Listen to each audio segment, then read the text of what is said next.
सखुआ से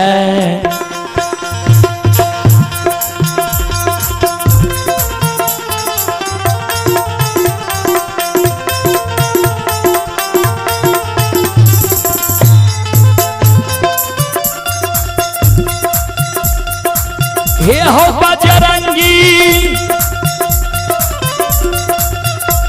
आओ हो सखुआ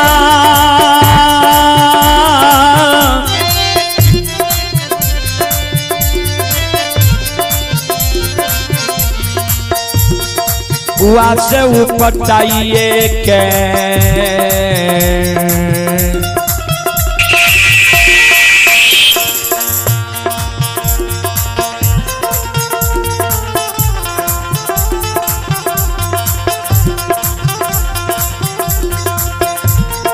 बसाइए देवे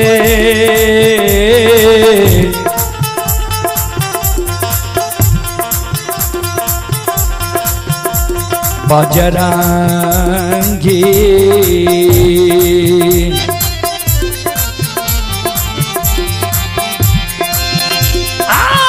बेनी के दोसरो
जाओ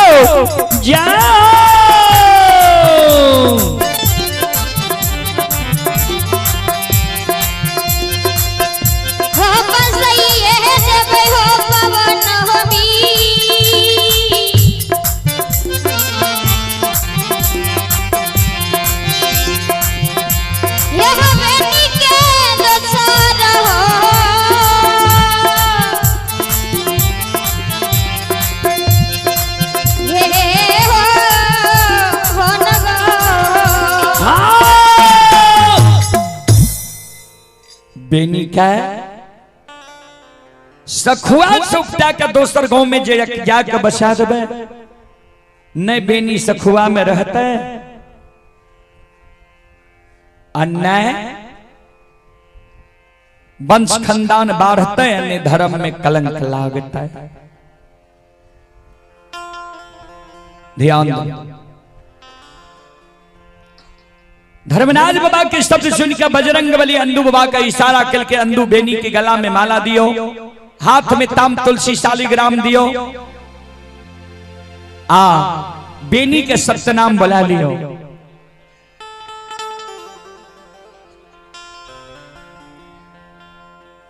बजरंग बली के शब्द सुनकर अंधु बाबा हाथ में माला ले छे, बेनी बाबा का जाय छे माला पहुंचावे, माला पहिरावे ले जय ना बेनी बाबा लग धर्मराज बाबा पहुंचले।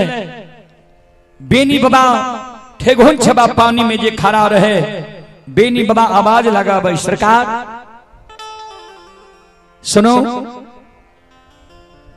कुछ देर यहाँ और रुक जाइयो, हमरा जे यहाँ गला में माला दे ले लिए धर्म के भक्त पजियार जे गोसे हमरा बनावे छे, त एगो सही से हम सब कुछ झाड़ फटेक लेबै, क्लियर क्या लेबै, तब हम धर्म के भक्त पजियार बनबै।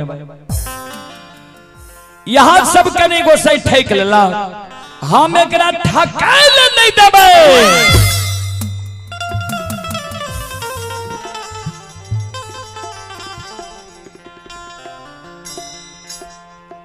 धर्मराज बाबा कल के बेनी और तोरा कुछ चाहिए की?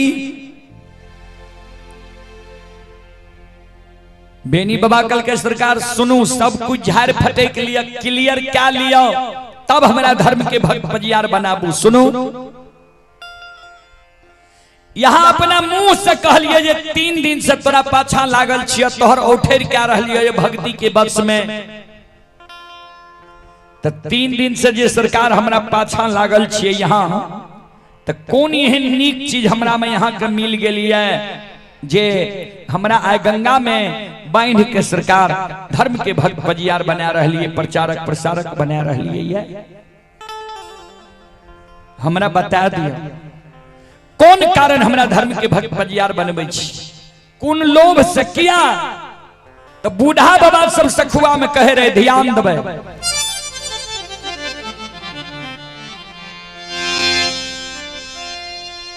सुर नर मुनि सबकी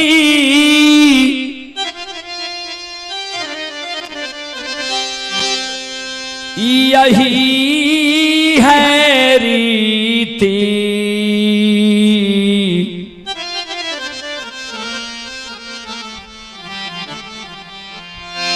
स्वार्थ लागई करई सब प्रीत।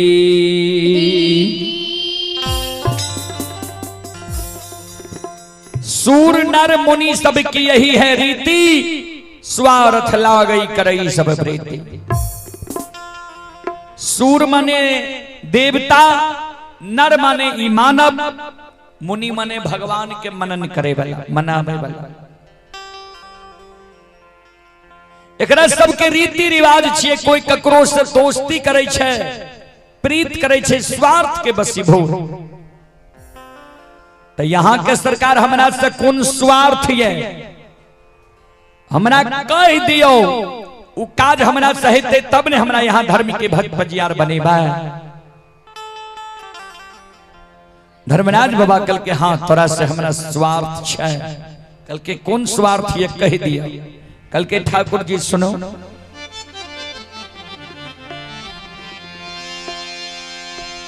धर्मराज बाबा कल के सुना कौन स्वार्थ छे हमरा।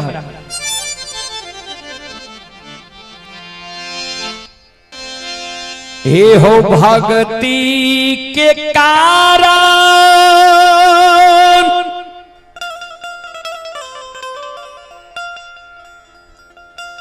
पांच समान कुल में ज्योति के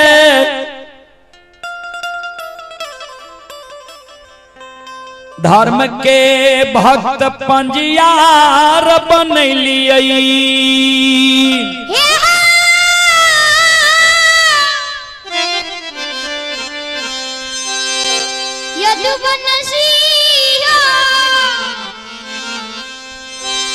हे हो भक्ति के कारण पोपी नगरी में पासमान कुल में ज्योति के धर्म के भक्त पंजियार बनलिए।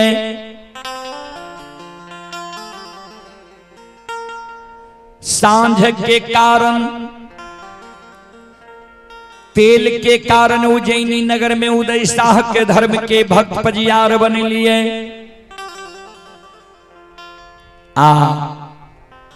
सुगंध के कारण गहवर में फूल चढ़े के कारण मुकमा नगरी जाके अंदु मालाकार के धर्म के भक्त पंजियार हम बनेली। दूध के कारण हमर 14 पद गोसाई ललायित भा रहले है। तोहर दुहल दूध तोरा गहवर में तोहर बंदी बिसहरी अघा के पिए छा। हे हो यादव जी, हे हो यदुवंशी, से यादव जी हो दूधा के कारण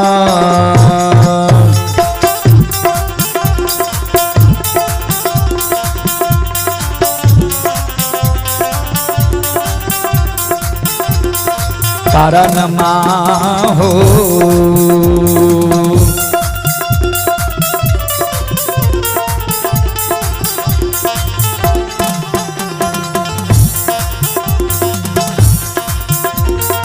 बनाबै छिया यदुवंशी हो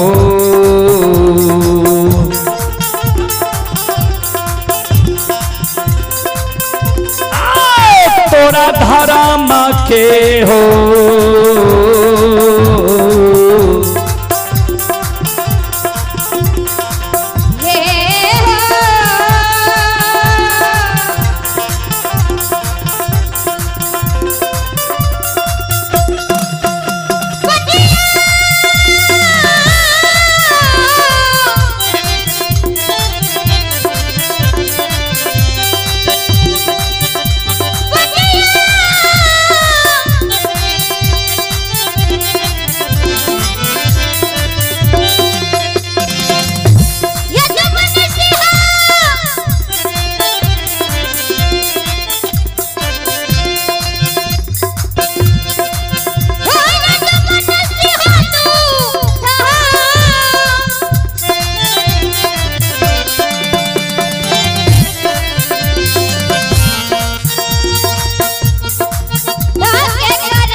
दूध के कारण हम तोरा धर्म के भक्त बजियार बनबै छिया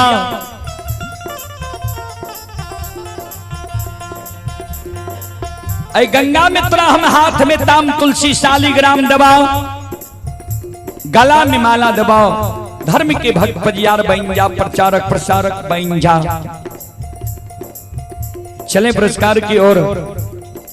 संत शिरोमणि श्रोता बंधो माँ बहन बाबू भैया सब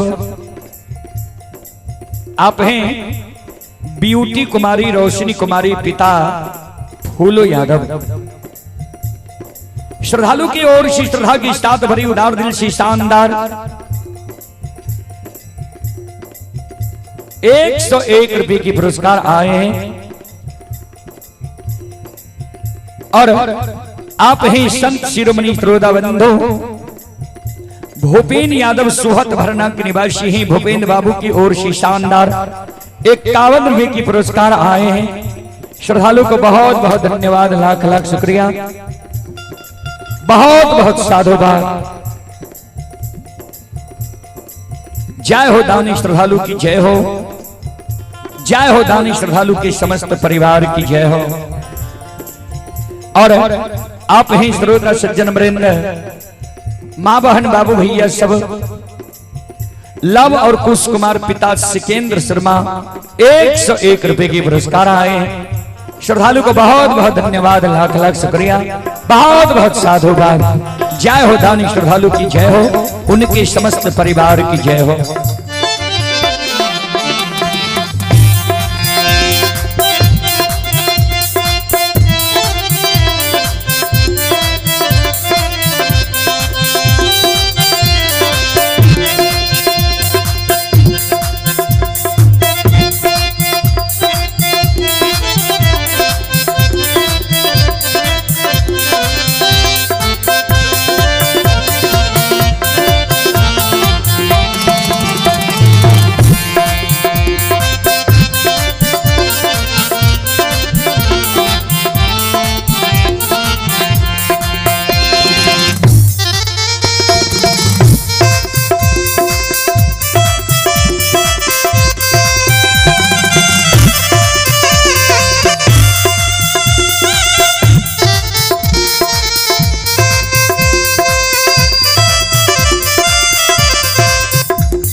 संत शिरोमणि त्रोडाबंधु मां बहन बाबू भैया सब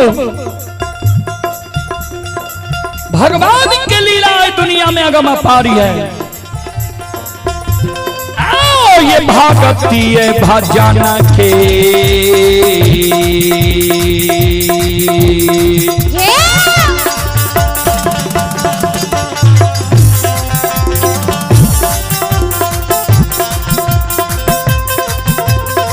यो सुन भैया यो भगती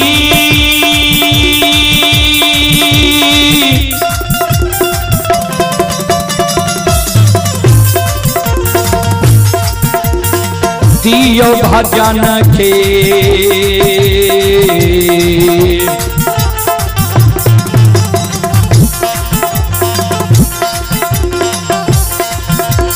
रसिल बाछी ठाकुर जी